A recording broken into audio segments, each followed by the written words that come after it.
Você já se perguntou o que realmente significa falar em línguas? Seria um sinal sobrenatural da presença do Espírito Santo ou apenas uma experiência emocional que foi mal interpretada ao longo dos séculos? Esse é um dos temas mais fascinantes, ao mesmo tempo mais polêmicos da fé cristã. Desde os tempos da Igreja primitiva até os cultos modernos, o fenômeno das línguas estranhas tem despertado curiosidade, debates e até divisões entre os seguidores de Cristo. Mas o que a Bíblia realmente revela sobre isso? Hoje, nós vamos juntos mergulhar nessa jornada para entender o mistério das línguas estranhas e o que essa manifestação representa dentro do plano divino. E antes de prosseguir, quero te convidar a se inscrever no canal agora mesmo. Aqui nós estudamos a palavra de Deus com profundidade, buscamos conhecimento sólido e fé genuína. Ative o sininho, deixe seu comentário, compartilhe o vídeo com alguém que também deseja compreender os mistérios da Bíblia de forma madura e equilibrada. O dom de línguas é algo que desperta fascínio desde o primeiro momento em que foi relatado nas Escrituras. Em Atos dos Apóstolos, capítulo 2, está escrito que todos ficaram cheios do Espírito Santo e começaram a falar noutras línguas, conforme o Espírito os capacitava. Naquele dia, o Espírito de Deus desceu com poder sobre os discípulos reunidos em Jerusalém. Pessoas de várias nações ouviram a mensagem em suas próprias línguas e ficaram maravilhadas. A confusão da Torre de Babel, descrita em Gênesis capítulo 11, quando Deus confundiu as línguas da humanidade, parecia finalmente ser desfeita. O Pentecostes foi o reverso de Babel, o momento em que o Espírito uniu o que o pecado havia separado. Mas ao longo da história, essa manifestação espiritual foi se transformando em um mistério que muitos tentam decifrar. Será que o dom de línguas é sempre um idioma real, compreensível, concedido milagrosamente pelo Espírito de Deus?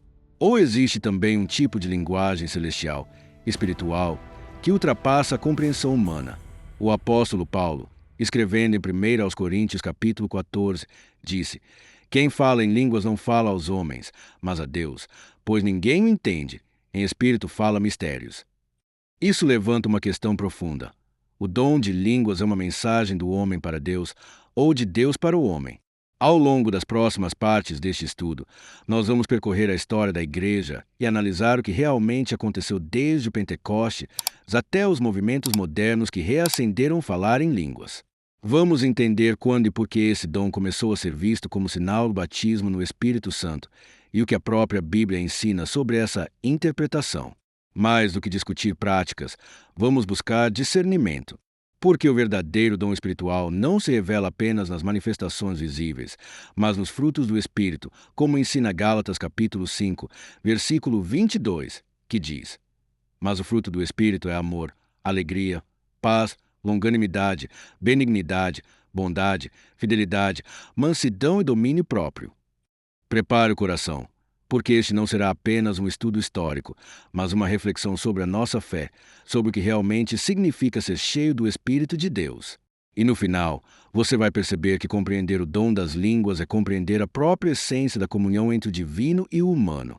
Agora que já abrimos esse mistério, siga comigo para o primeiro capítulo, Pentecostes, o reverso de Babel e o início de um mistério.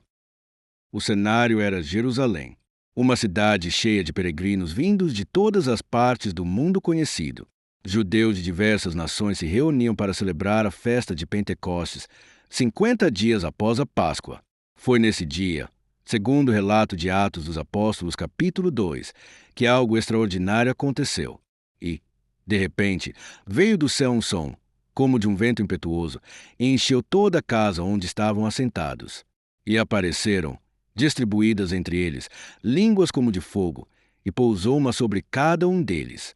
E todos ficaram cheios do Espírito Santo e começaram a falar noutras línguas, conforme o Espírito lhes concedia que falassem. O texto é claro. O Espírito de Deus desceu sobre os discípulos e lhes deu poder para falar em outros idiomas, não inventados, não simbólicos, mas línguas reais que eram compreendidas pelas pessoas ao redor. Naquele momento, a multidão ficou atônita. Havia gente da Partia, da Média, da Elão, da Capadócia, da Frígia, do Egito, da Líbia, de Roma e de tantas outras regiões. Todos ouviram as maravilhas de Deus em sua própria língua. Isso não foi um fenômeno emocional. Foi um milagre de comunicação, um sinal de que o Espírito Santo havia vindo unir o que o pecado havia dividido. Em Gênesis capítulo 11, na história da Torre de Babel, a humanidade havia se exaltado contra Deus, tentando construir uma torre que chegasse aos céus. Em resposta à arrogância humana, Deus confundiu suas línguas e espalhou os povos pela terra. Agora, em Pentecostes, esse castigo era revertido.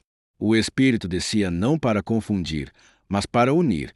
O que antes separava, a língua, tornava-se agora o meio pelo qual o Evangelho seria anunciado ao mundo inteiro. Essa é a grande beleza do Pentecostes. O dom das línguas, ali, não era uma demonstração de êxtase ou espetáculo, mas o início de uma missão. O Espírito Santo não veio apenas para emocionar os corações, mas para capacitar os discípulos a proclamar a mensagem de salvação a todas as nações. O milagre das línguas era, na verdade, o milagre da compreensão. Era a resposta divina ao clamor de um mundo dividido por barreiras culturais e espirituais. É importante notar que o propósito de Deus naquele dia não era provar quem era mais espiritual, mas mostrar que todos estavam sendo convidados a fazer parte do mesmo corpo. Em Atos capítulo 2, versículo 38, Pedro se levanta e diz: Arrependei-vos, e cada um de vós seja batizado em nome de Jesus Cristo para perdão dos pecados, e recebereis o dom do Espírito Santo. O foco está na conversão, no arrependimento e na transformação, e não apenas na manifestação sobrenatural. O dom de línguas foi um sinal, mas o verdadeiro milagre foi a mudança de corações e o nascimento da igreja. Ao observarmos o Pentecostes, percebemos que o Espírito Santo não veio para criar confusão, mas para restaurar a comunhão entre Deus e os homens. Essa é a primeira grande lição.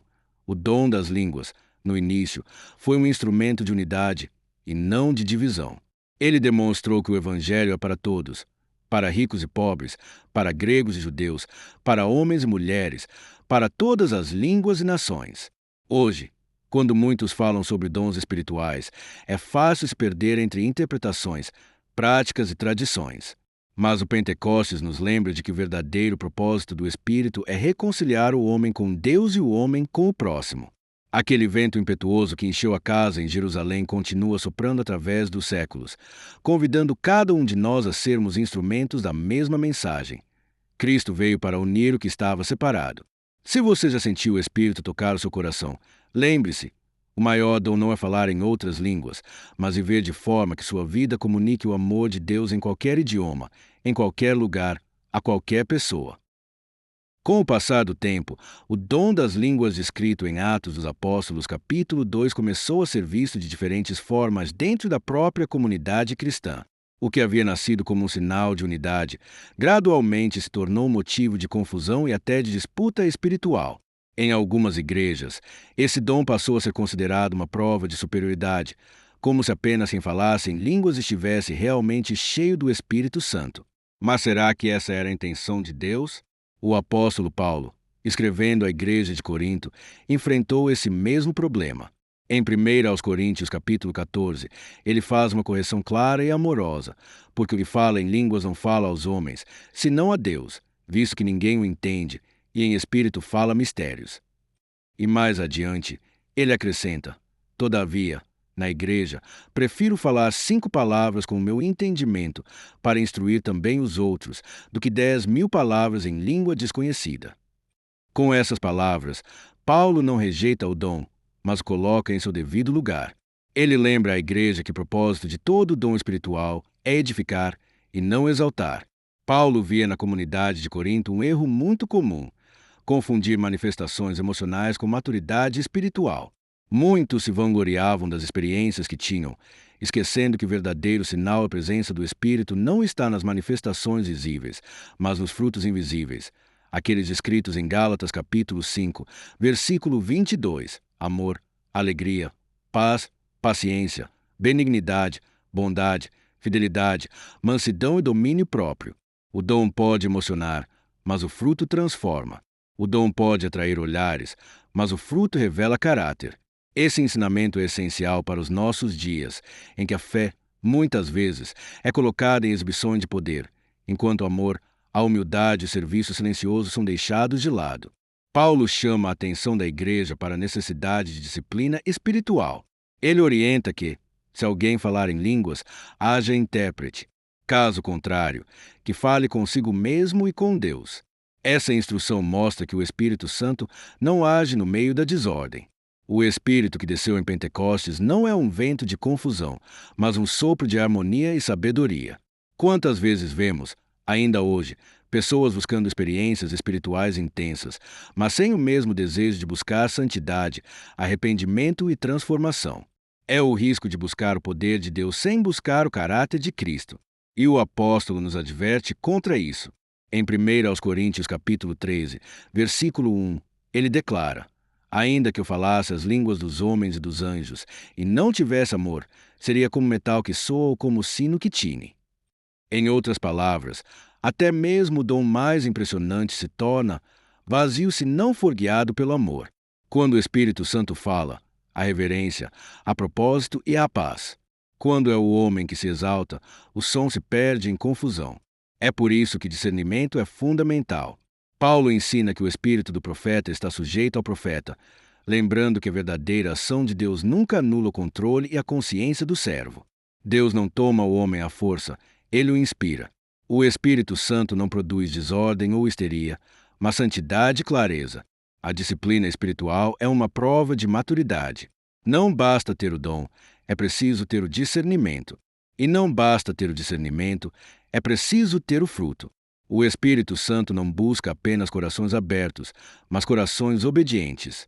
O dom de línguas, quando genuíno, é uma forma sublime de adoração.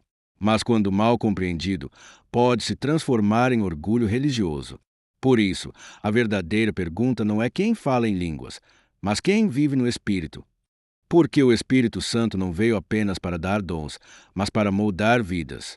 Ele não veio apenas para se manifestar nos lábios, mas para transformar o coração. Depois de compreender o que aconteceu em Pentecostes e o que o apóstolo Paulo ensinou sobre o dom das línguas, surge uma pergunta inevitável: como discernir se uma manifestação é realmente obra do Espírito Santo? Essa dúvida não é nova. Desde os tempos da igreja primitiva, cristãos sinceros tentam entender até onde vai a ação de Deus e onde começa a influência humana, ou até mesmo espiritualidades enganosas. A própria primeira carta de João, capítulo 4, versículo 1, nos orienta: amados, não creiais a todo espírito, mas provai se os espíritos são de Deus, porque já muitos falsos profetas se têm levantado no mundo. O discernimento é, portanto, uma necessidade espiritual, não uma opção. Nem toda manifestação é divina. Nem toda emoção vem do Espírito. Há momentos em que o homem, desejando tanto sentir algo extraordinário, acaba confundindo emoção com presença de Deus. Outras vezes, o que se vê são experiências fabricadas, imitadas ou até influenciadas por forças que não procedem do Senhor. É por isso que a Bíblia enfatiza tanto a importância da sobriedade espiritual.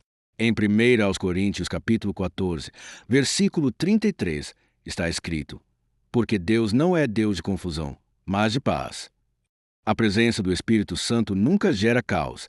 Ela traz ordem, reverência e edificação. O verdadeiro sinal da plenitude do Espírito Santo não é uma língua falada, mas uma vida transformada.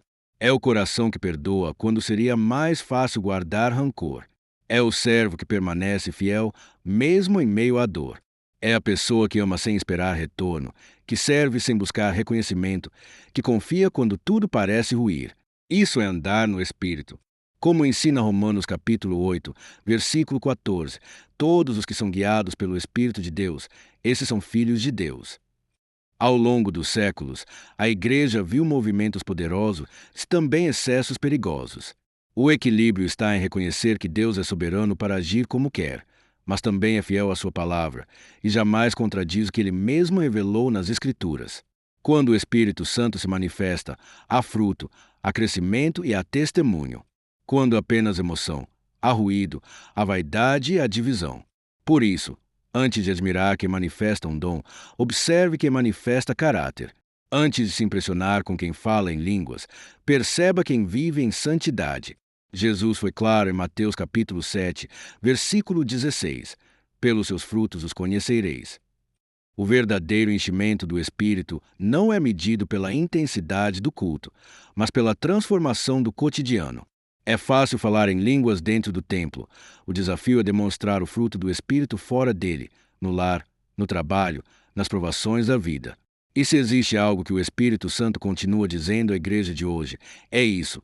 Busquem os dons, mas não se esqueçam do amor. Porque o amor é o maior de todos os dons, e o Espírito Santo é o Espírito do amor.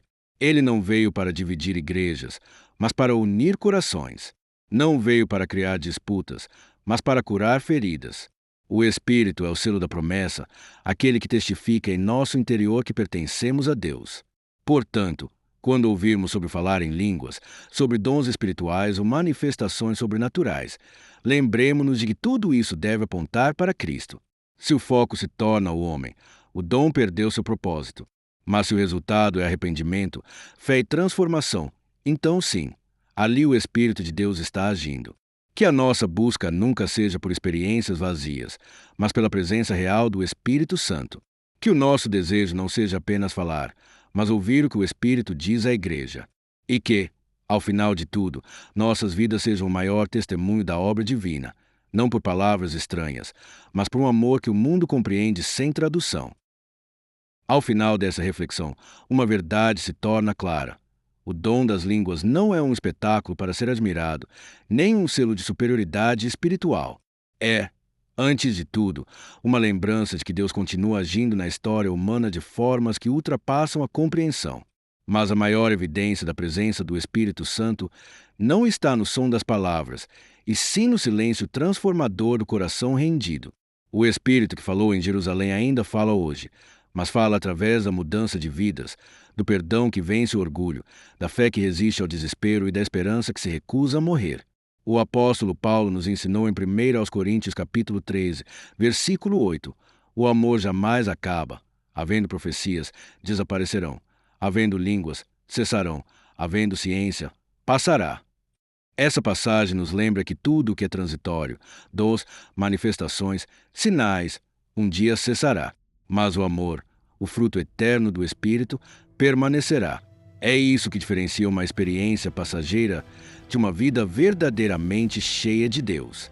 E talvez essa seja a maior lição que podemos tirar deste estudo.